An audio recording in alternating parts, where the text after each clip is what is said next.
Fuula keenya finniisas tahee maadiyaati akkasuma gurraachina rakkoolee fuula keenyaa hunda isaa namoonni hedduun hin badu jedhanii abdii muran. Gariin isaanii ammoo osoo hin hubatiin kan nama arrabsanillee baay'eedha. Assalaamu alaikum warahmatullaahi wabarakaatu. Ashama harka fuune Oromoo koo guutuu jirtu amantiif kutaan osoo waliin qoodin baga jiraattan isiniin jedha. Waa'ee furmaata fuula finniisaa tahee akkasuma maadiyaatii obsaan fayyadamne taananiin kan hin qabadde isinii dhufe tokkoffaa irratti fuulli keenya zayitii yookiin ammoo tuyyuu fuula jiidhaa yoo tahee jechuudha kan asitti argitan kun qarafaa maankaa tokko hordoftoota fi kabajamtoota kiyya qarafaan fuula keenya baakteeriyaa fi yookiin faangasii adda addaa gubuufis tahee fuula keenya qulqulleessuuf akkasuma ammoo fuula keenya haaromsuu fi akkuma asitti argitan kanatti hanga xumuraatitti viidiyoo kana ilaaluudhaan akka irraa fayyadamtanii abdiin qaba.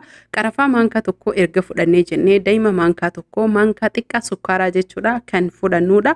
Akkuma beekamu daa'imni waan haaromsuu fi akkasuma ammoo ayiranii fi viitaaminoota hedduu albuudota hedduu kan badhaadheedha. Kanaaf daa'ima keenya itti goonee walumaa galatti daa'imni maadiyaatis balleessuu finniisas hir'isuu fi balleessuu fi akkasuma gogaa keenya haaromsuu gahee waa haaromsuu keessatti daa'imni olaanaa guddaa qaba. Akkasuma ammoo faangasis tahee baakteeriyaa gubuuf sammalee jechuudha. Fuulli keenya akka yeroo hunda qulqullaa'uu fi diriiru akka fuulli keenya hedduu lallaafaa yookiin ammoo miidhagaa baay'ee ta'u ijaanis yoo laalan tahee harkaan yoo qaban hedduu mijataadha.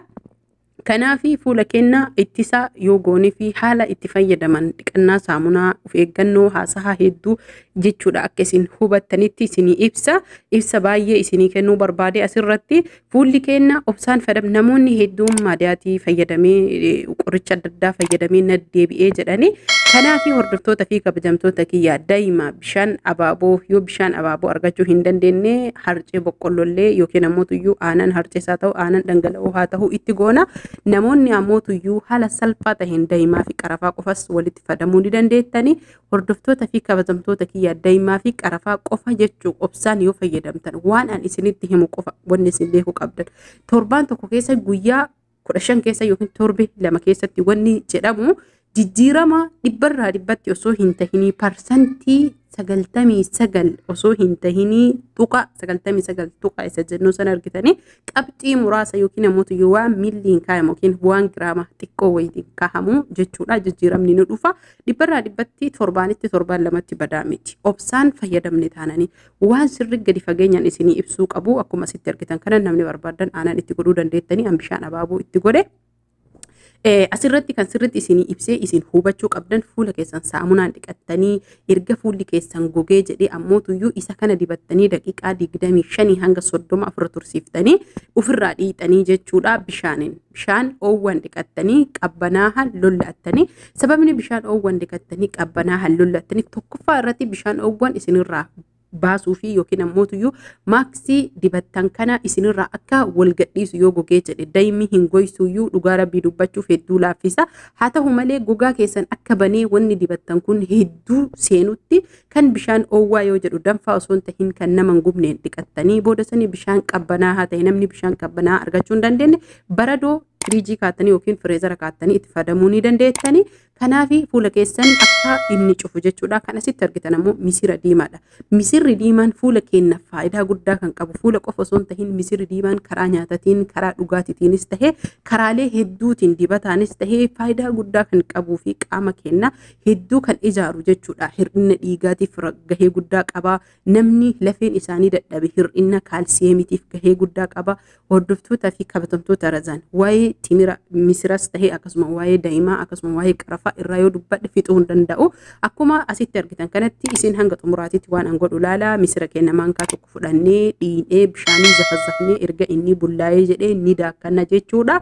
Hordoftoota fi kabajamtoota kiyyaa rakkoolee furmaata ilkaaniitiif qarafaa fi daa'imillee hedduu ilkaan keenya addeessuufis tahee akkasuma dhukkubbii nurraa hir'isuuf nu gargaara. Akkuma asitti argitan kanatti yoo barbaadan bishaan abaaboo itti dabaltanii bishaan abaaboo yookiin muyatal wardii argachuu yoo hin dandeenye ammoo akkuma reef isiniin jedhe aanan dhangala'oon daayitan jechuudha. Misira keenyallee maashinni itti daayitan maashina urgoytuu yookiin ammoo qimamii adda addaatiin kan hin godhamne yookiin hin makamne daakuu qabdani. Sababni isaa fuulli keenya hedduu waan urgaa'u waan eeggatuu fi waan akkasuma mootuyyuu ofirraa fageessuuf jechuudha.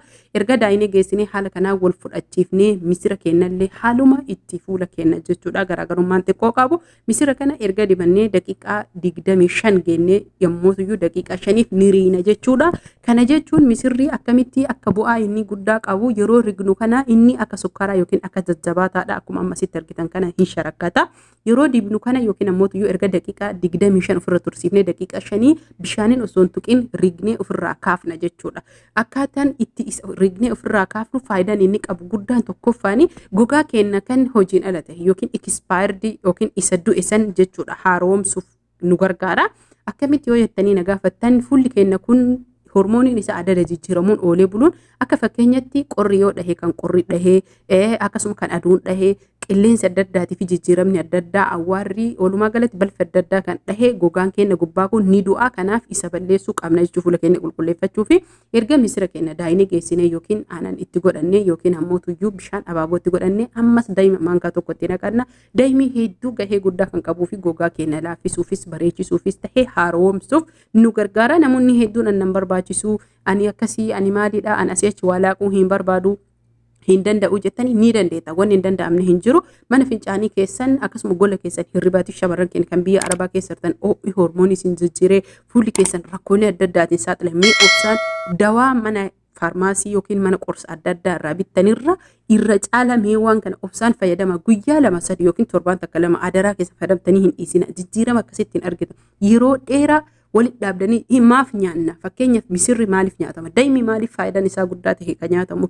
Qarafaan maaliif nyaata adda addaati godhan? Faayidaa fi bar qarafaan urgeessuu yookiin mi'eessuu qofa isinitti fakkaatin fayyaaf qarafaan dhukkuba dhiibbaa sukkaaraatis ta'ee dhukkuba dhiibbaa dhiigaa kan baay'ee nurraa hir'isuudha. Akkuma sitti argitan kanatti ammoo erga akkana dibattanii isinirra gogee haala kanaan diriidan jechuu fuula keessan irratti daqiiqaa 25 tursiiftanii osoo hin dhiqin daqiiqaa 5 ammoo iskraappii gootan. Iskraappiillee asumaan ammoo maaksii isinii taha jechuudha. Lachuyyuu isinii fayyadame jechuudha. Faayidaan iskraappiin qabu yeroo akkanatti rignu kana jechuudha. Erga daqiiqaa 25 ture nurra gogee jechuudha. Gogaa keenya kan faayidaan ala tahe yookiin ammoo kan du'e san jechuudha. Sababa fedheenuu haa ta'u, sababa aduu, sababa qilleensaa, sababa hojii, sababa nyaata hojjettanii fi sababa maadiyaatii haa ta'u gogaan sun akka nurraa kaacha'uu fi akkasuma ammoo akka kan faayidaan ala tahe quncifamee nurraa bahu gogaan keenya haarooyin akka nu ijaaramu nu gargaara. Hundi keessan haala kanaan fayyadamuun akkasuma immoo hiriyoota keessanii qooduudhaan viidiyoodhaan hafi ammoo dabareedhaan qabadhe kan isinii dhufe qarafaas tahe akkasuma ammoo wantoota amma hojjedhe kanneen lamaan obsaan yoo jijjiiraa fayyadamtanii saamunaa dhaabbata saamunaa fuula keessaniif filatamaa ta'e saamunaa akka hirdii kiyaaraa akkasuma ammoo saamunaa absuudaa gurraachas tahe saamunaan kaarotii gahee guddaa kan qabuu fi hedduu saamunaa paappayaa irraa fayyadamaa isiniin jedha. Saamunoota kana keessa kan isinii ta'e girsiliinii jira, doozii jira. Akkaataa fuulli keessan gogaa tahe jiidhaa tahin adda baasaa faarmaasii san gaafadhaatii mana qorsaatii jechuudha. Isinii gurguramaa hin beekanii isaani akkasuma fuulli keessan yookaan isin shifinina yookiin hasasiyaa adda addaa qabaatellee saamunaan hasasiyaa ka hoyitoo hin jira. Isaan dhiqataa haala kanaan dibattanii yoo fayyadamtanii looshinii galgala yeroo raftan qofa dibattanii ganama kaatanii ofirraa dhiitan izni rabbiitiin isinirraa badaa horaa bulu.